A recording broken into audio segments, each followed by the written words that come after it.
Hello everyone, this is me Gulshan Khatoon in easy study bye गुल। चलिए आज हम इस सेशन में स्टार्ट करते हैं कुछ क्वेश्चंस जो प्रीवियस ईयर बोर्ड में पूछे गए हैं चैप्टर 1 से। ठीक है, ये कुछ इंपॉर्टेंट क्वेश्चन है जो एक दो क्वेश्चन तो इसमें बहुत बार रिपीट भी हुए हैं, तो मैंने इंपॉर्टेंट क्वेश्चन सेलेक्ट करके आपके लिए लेकर आई हूँ इस चलिए स्टार्ट करते हैं। तो फर्स्ट क्वेश्चन देखते हैं। देखिए, a reddish brown color metal used in electrical wire when powder is heated strongly in an open china dish, its color turns black. When hydrogen gas is passed over this black substance, it regains its original color. Based on the above information, answer the following questions. तो हमने अभी जो questions में पढ़ा इसके basis पे हमें answer देना है। तो क्वेश्चन में क्या बोला है, एक रेडिश ब्राउन कलर मेटल है जो इलेक्ट्रिकल वायर में भी यूज़ किया जाता है। ठीक है, ये हिंट दिया गया आपको कि इलेक्ट्रिकल वायर में यूज़ किया जाता है। उसी वायर का पाउडर फॉर्म में जब उसे हीट किया गया बना के स्ट्रांगली, ठीक है, in an open China dish, its colour turn black. जब उसे स्ट्रांगली हीट किया गया मतलब ऑक्सीजन के साथ वो मेटल, वो जो भी सब्सटेंस है उसे हीट किया गया, ऑक्सीजन के साथ रिएक्ट हुआ, वो किस कलर में चेंज हो गया, ब्लैक कलर में, right. So when hydrogen gas is passed over this, black colour में चेंज होने के बाद जब उस ब्लैक सब्सटेंस से फिर उसके ऊपर से क्या पास किया गया, हाइड्रोजन गैस को पास किया गया। ठीक है, it regain its original colour. तो वापस से वो जो ब्लैक में कन्वर्ट हो गया था वापस से वो अपना ओरिजिनल कलर में कन्वर्ट हो गया। सो अब इस क्वेश्चंस में जो इन्फॉर्मेशन मिला इसके बेसिस पे हमें आंसर देना है।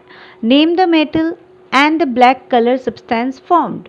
तो आपको मेटल का नाम बताना है और वो जो ब्लैक कलर का सब्सटेंस फॉर्म हुआ है वो क्या है। Okay, next second part, right the balanced chemical equation, and then हमें बैलेंस्ड केमिकल इक्वेशन भी लिखना है। तो देखिए, first name the metal and the black colour substance form. तो वो मेटल क्या है, हमने पढ़ा ऑक्सीडेशन एंड रिडक्शन पार्ट में, कॉपर, राइट। कॉपर ऑक्सीडाइज्ड होके क्या हो जाता था, ब्लैक कलर में कन्वर्ट हो जाता, तो that metal is copper. Clear. Next, and the black colour substance formed, इसके भी आपको नाम देना है। तो देखिए, हम पहले रिएक्शन देखते हैं। जब कॉपर ऑक्सीजन के साथ रिएक्ट करता है तो क्या फॉर्म कर रहा है, that is copper oxide, CuO। ठीक है, तो ये सब्सटेंस का क्या नाम हो जाएगा जो ब्लैक कलर में है, this is in black colour, copper oxide, copper oxide. Okay, ठीक है, ब्लैक कलर है और ये इसका क्या नाम है, कॉपर ऑक्साइड। सो मेटल का आप नाम क्या लिख देंगे, copper. Next, right the balance chemical equation for this. तो इसको आप बैलेंस कर लीजिए। ये 1 है, यहाँ पे 1 है, ऑक्सीजन 2 है, ऑक्सीजन यहाँ पे 1 है, तो यहाँ 2 डाल दे।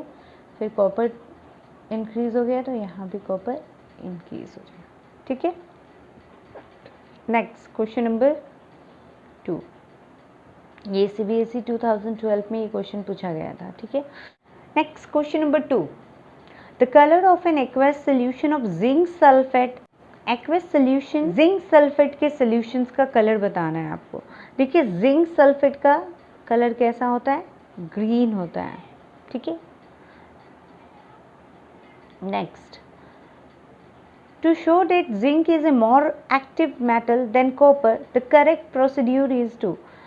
अभी आपको ये इस क्वेश्चन का आंसर देखिए, यहाँ से समझना है क्या बोल रहे हैं यहाँ, कि आपको ये शो करना है कि जिंक मोर एक्टिव मेटल है कॉपर से। कॉपर से जिंक क्या है, मोर एक्टिव है। तो इसे हम कौन सा प्रोसीड्यूर फॉलो करके दिखा सकते हैं इस स्टेप को। So there are 4 procedure are given, we have to choose the correct one. Clear. So see 1 by 1, add dilute nitric acid on a strip of both the metal. दोनों मतलब zinc and copper के strip में, दोनों के strip में क्या हम nitric acid add करेंगे, तो नाइट्रिक एसिड से क्या लेन देना हमें, कॉपर और जिंक, तो ये तो होगा ही नहीं, this is cancel. Observe transmission of heat through strips of zinc and copper, क्या हीट का ट्रांसमिशन को ऑब्जर्व करना है। इससे हमें कैसे पता चलेगा जिंक या कॉपर कौन एक्टिव है, मोर एक्टिव है? ये भी कुछ नहीं बता सकता हमें। Next, prepare a solution of zinc sulphate and hang A strip of copper into it. अभी देखो क्या बोला है यहाँ पे हमें, जिंक सल्फेट का सोल्यूशन बनाना है और उसके ऊपर क्या हैंग करना है, स्ट्रिप ऑफ कॉपर को हैंग करना है। ओके, हमने डिस्प्लेसमेंट रिएक्शन में क्या पढ़ा था? डिस्प्लेसमेंट रिएक्शन में कि मोर रिएक्टिव मेटल्स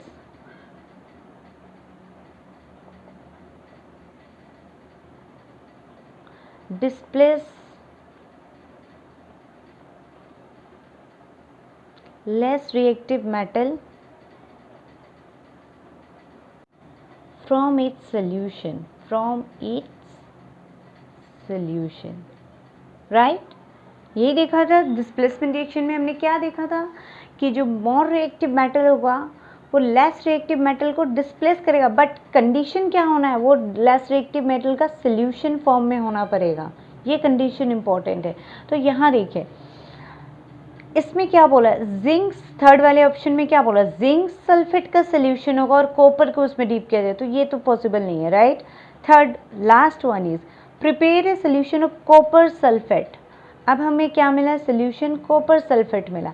इसमें क्या किया गया, जिंक को डिप किया गया। तो ऑफ कोर्स क्या होता है, जिंक हमने अपने डिस्प्लेसमेंट रिएक्शन में पढ़ा था, zinc is more reactive than copper. तो क्या फॉर्म होगा, zinc sulphate and copper displace हो जाएगा सोल्यूशन से, राइट?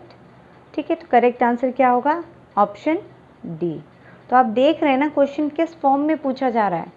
ठीक है, क्वेश्चंस बोर्ड में डायरेक्ट कभी नहीं पूछते हैं, ठीक है ना? आपको थ्योरेटिकल कॉन्सेप्ट क्लियर है तभी आप आंसर दे पाओगे इस टाइप के क्वेश्चंस का। Next question number 4, an aqueous solution of copper sulphate and zinc sulphate appears.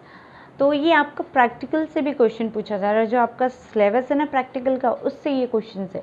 Aqueous solution of copper sulphate and zinc sulphate कैसा अपीयर होता है, दिखने में कैसा होता है? तो we know that copper sulphate कैसा कलर का है, इट्स ब्लू कलर, राइट? तो हम देखते हैं ब्लू कलर किसमें किसमें, 1, 3 एंड 4। ओके, तो ब्लू एंड ग्रीन, तो ग्रीन तो जिंक सल्फेट नहीं है, फर्स्ट वाला नहीं होगा।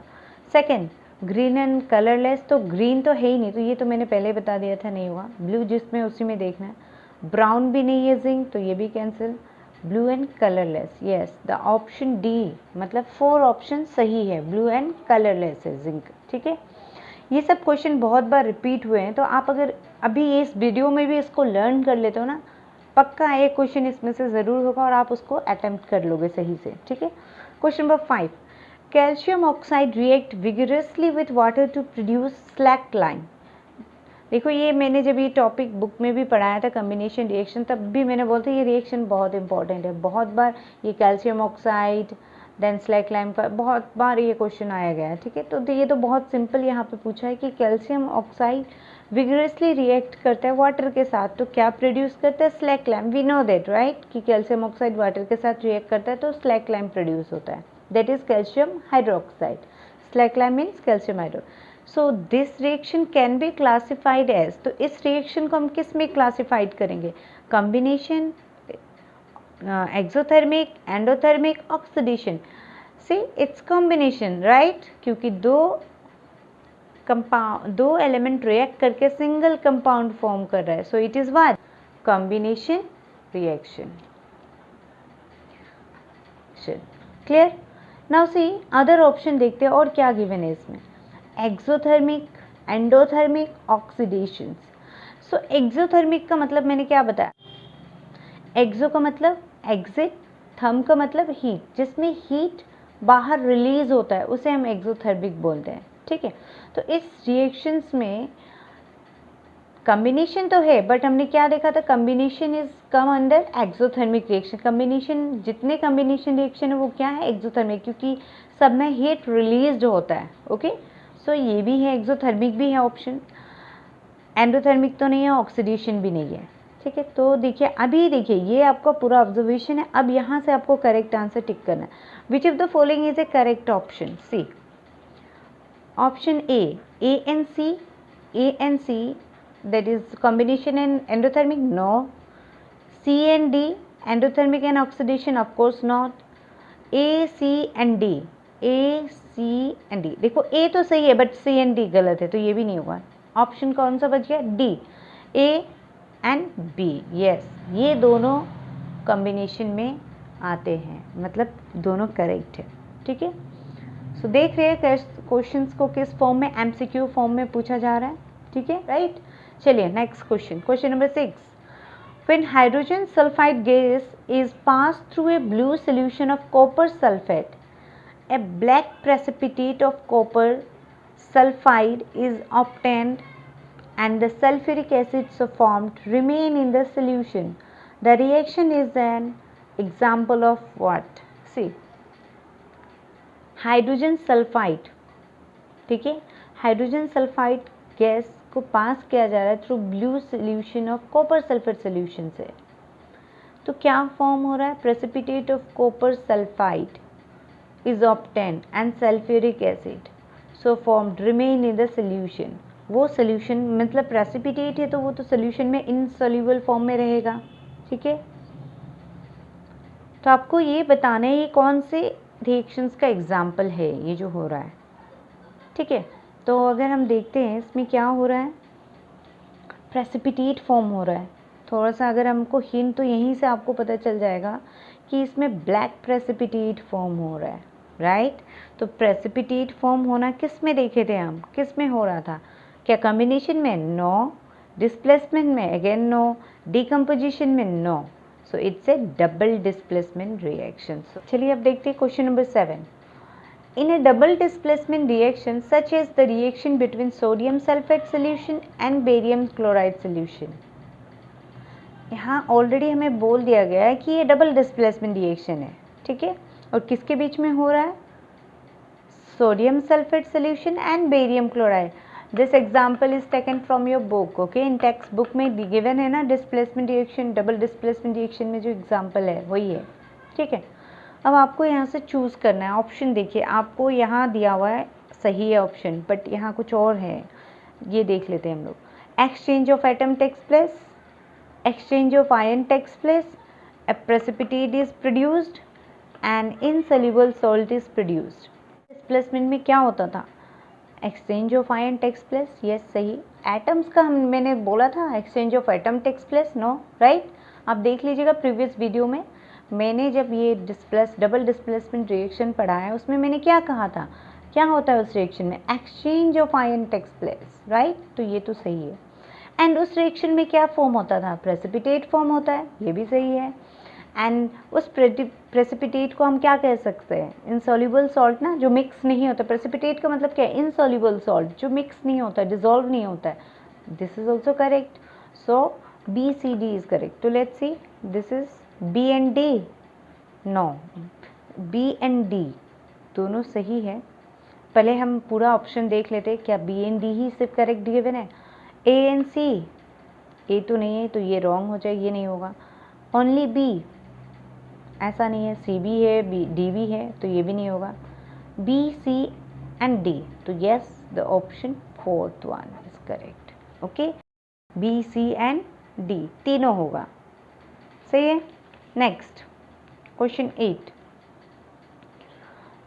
2 gram of ferrous sulfate crystals are heated in a dry boiling tube. अब आप देखो, याद करो, ये फेरस सल्फेट कौन से रिएक्शन में था? Yes, it's decomposition reaction. तो फेरस सल्फेट को लिया गया है. तो देखिए, 2 gram of ferrous sulphate crystal are heated in a dry boiling tube. 2 gram of ferrous sulphate को हीट किया गया. ठीक है, ड्राई बॉइलिंग ट्यूब में. तो आपको आंसर क्या क्वेश्चन में आगे क्या बोल रहे हैं? List any 2 observations. तो आप थोड़ा याद कीजिए, डिकम्पोजिशन रिएक्शन का ये एग्जाम्पल है. हमने फेरस सल्फेट को देखा था, हीट करने से क्या ऑब्जर्वेशन मिला था हमें? It forming what? Ferric oxide and sulphur dioxide and sulphur trioxide. Right, तो इसमें हम क्या देखते हैं? और ये फेरस सल्फेट कैसा कलर का था? ग्रीन कलर का था. ठीक है, तो इसका कलर क्या देखा था? After green colour it changes into other colours. Right, ये ग्रीन कलर कुछ ब्राउनिश रेडिश ब्राउन में चेंज हो जाता है. ठीक है, रेडिश और ब्राउन कलर में। सो 2 ऑब्जर्वेशन बताने बोला है आपको यहाँ पे, तो 2 ऑब्जर्वेशंस में हम क्या लिख सकते हैं, 1 इज 2 ऑब्जर्वेशंस में क्या हो सकते हैं, एक change in colour, right, change in colour, and the second one is evolution of gas, क्योंकि एंड में हमने इसमें क्या देखा था, गैसेस प्रोड्यूस हो रहा था, sulphur dioxide and sulphur trioxide, right, ये हो जाएगा इसका। Next, name the type of chemical reaction taking place, आपको टाइप ऑफ केमिकल रिएक्शन बताना है, सिंपल, अभी पता चली गया ये डिकम्पोजिशन रिएक्शन है, क्लियर, क्योंकि एक कंपाउंड्स का ब्रेकडाउन होके 2 और मोर प्रोडक्ट फॉर्म हो रहे हैं, राइट, तो ये क्या हो जाएगा, डिकम्पोजिशन रिएक्शन, ठीक है। Now right the balance chemical equation for the reaction and name the product form, तो आपको ये रिएक्शन याद होने होंगे पूरा, तभी आप कर पाओगे ना, आपको ये पूरे अच्छे से लर्न, मैंने इसलिए ऑलरेडी कहा है कि ये बहुत इंपॉर्टेंट क्वेश्चन है, ठीक है, इसके ऊपर क्वेश्चन बहुत आते हैं। सो इसको जब आप हीट करोगे तो देखिए 2 और मोर प्रोडक्ट, तो आपको ये रिएक्शन पूरा लर्न करना है, आप इस रिएक्शन को लिख देना, बैलेंस तो फिर ईजी है, ठीक है। Next, you might have noted that when copper powder is heated in a china dish, the reddish brown surface of copper powder becomes coated with a black substance. देखो ये क्वेश्चन अभी हमने just किया था, right, जो first question था हमारा इसी के ऊपर था, सेम क्वेश्चन है, राइट, यस। अभी देखो क्वेश्चन, सेम क्वेश्चंस को रिपीट कैसे किया गया एग्जाम में, ये 2019 में ये क्वेश्चंस पूछा गया है, ठीक है, और आपका वो जो फर्स्ट था वो 2012 में पूछा गया था, बट सेम क्वेश्चन है, थोड़ा सा फॉर्मेट चेंज किया गया क्वेश्चंस का। यहाँ देखिए, यहाँ क्या पूछ रहा है, why has this black substance form, why, क्यों फॉर्म हुआ था ब्लैक सब्सटेंस। अभी मैंने थोड़ा पहले आपको वीडियो में स्टार्टिंग में जो रिएक्शन दिखाए थे उसमें मैंने क्या बताया था, क्या देखे थे हम, कि कॉपर ऑक्सीजन के साथ रिएक्ट करके क्या फॉर्म किया था, कॉपर ऑक्साइड। तो यहाँ पूछ रहा है वो ब्लैक सब्सटेंस क्यों फॉर्म हुआ था, why, because copper get oxidize when it react with oxygen and it forms what, copper oxide, ठीक है। Now what is this black substance, so what is this black substance, this is copper oxide. Right the chemical equation for the reaction that takes place, तो already I have given that equations, reactions, okay, starting video के starting में आपको मिल जाएगा इसका। Next, how can the black coating on the surface be turn red, yes this is important, आप कैसे वो ब्लैक वाले कॉपर जो ब्लैक कलर सब्सटेंस में कन्वर्ट हो जाए, इसको वापस से रेडिश ब्राउन, ठीक है, रेडिश ब्राउन में कैसे कन्वर्ट किया जाएगा, तो इसको कैसे वापस से रेडिश ब्राउन में कन्वर्ट किया जाएगा, by passing hydrogen gas, by passing over it hydrogen gas, right, ठीक है। सो रिमेंबर दिस क्वेश्चन, हाँ ये क्वेश्चन भी बहुत बार आ चुका है एग्जाम में। Next question number 10, what is observed when a solution of sodium sulfate is added to a solution of barium chloride taken in a test tube, write the equation for the chemical reaction involved and name the type of reaction in this case। सबसे पहले क्या observation होता है, तो ये भी आपको पता है, डबल डिस्प्लेसमेंट रिएक्शंस का एग्जांपल है, ठीक है। तो क्या होता है यहाँ पे क्वेश्चन में हमें क्या लिखना है, इक्वेशंस लिखना है, chemical equation, and then name बताना है किस टाइप का रिएक्शन, तो ये क्या है, डबल डिस्प्लेसमेंट रिएक्शंस, ठीक है। तो आई होप आपको ये कुछ प्रीवियस ईयर के बोर्ड के क्वेश्चन से कुछ समझ आया होगा, पेपर की आइडिया फर्स्ट चैप्टर का एमसीक्यू भी बेस्ट था, इसमें ज़्यादातर एमसीक्यू बेस्ड क्वेश्चन ही मैंने लिया, ओके।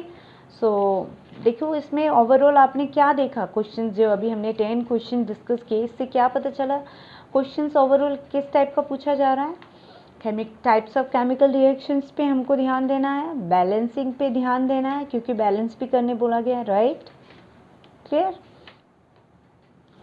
सो आई थिंक ये आपके लिए बहुत हेल्पफुल रहेगा board exam, upcoming board exam जो आने वाले हैं आपके फर्स्ट टर्म 1 के लिए। Till then will meet you soon in next video, bye bye, thank you for watching.